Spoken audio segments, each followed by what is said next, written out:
Hello, ladies and gentlemen of YouTube. This is Adam coming at you from thehighestreturn.com. Today I'd like to talk to you about a company that I think is going to experience some growth, and it's publicly traded, so you can ride along with that growth. I do have some shares in this company, so fair disclosure, I have an interest in this company going up. But let me explain why I think it's going to do well. The company I'm talking about is Winnebago. The reason why I'm thinking it's going to do well is two things.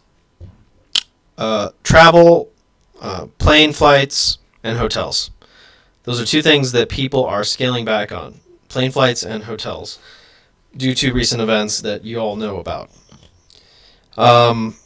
So in terms of travel, Winnebago is a residential vehicle. It's mobile. You can sleep in it, and you don't have to worry about being in close contact with somebody you don't know. Typically, you go with your family, and they have three types of RVs. They have Class C, Class B, and Class A.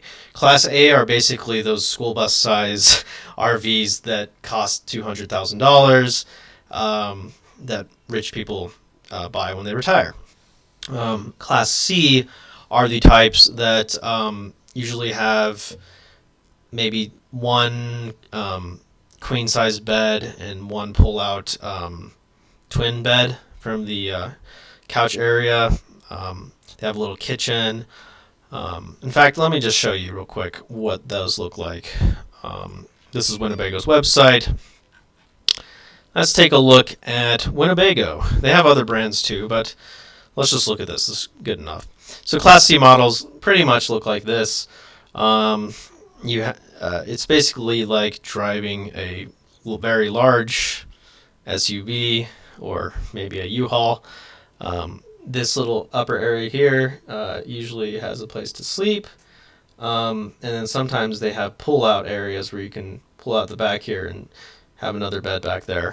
When you look at the inside of these vehicles,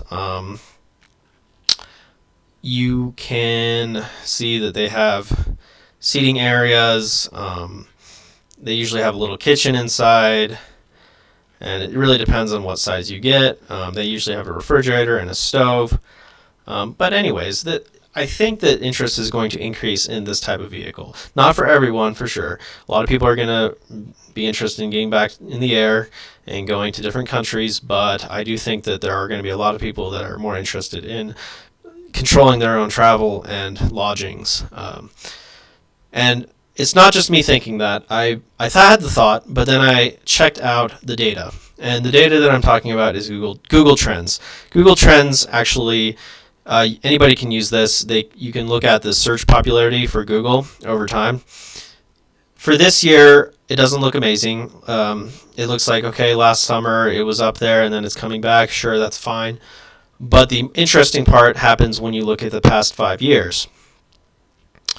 So if you look at the past 5 years, typically it's seasonal, the interest, and it peaks around, so it's peaking around the 70s here, 80s here, 80s here, low 80s, and then this year the interest went to 100, which is its highest ever.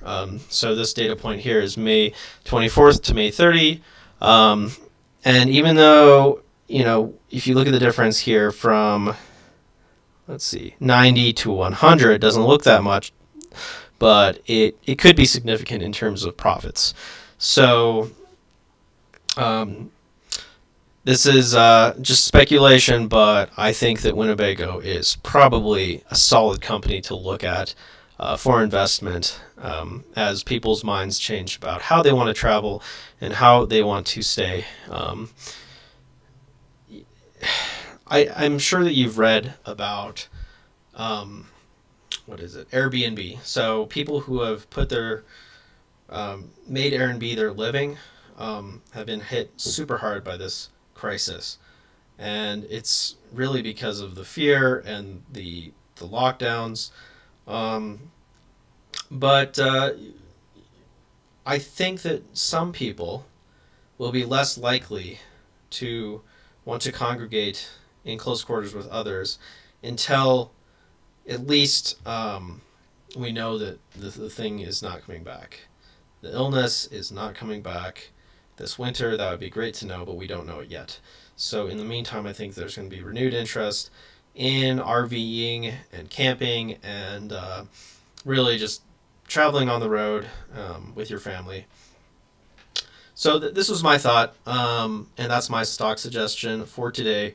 Winnebago, and the stock symbol for Winnebago is WGO. If you compare it to the other indexes, it actually fell below the S&P 500 and all the other major indices in March. It went all the way down to $20, and actually went all the way down, to $20.50. It's currently trading at $58.55, and it's beating all of the indices for the year.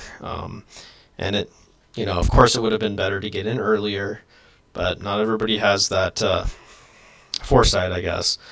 I should have made this video earlier, but I didn't. Sorry, but I do think that it has a little bit more to go.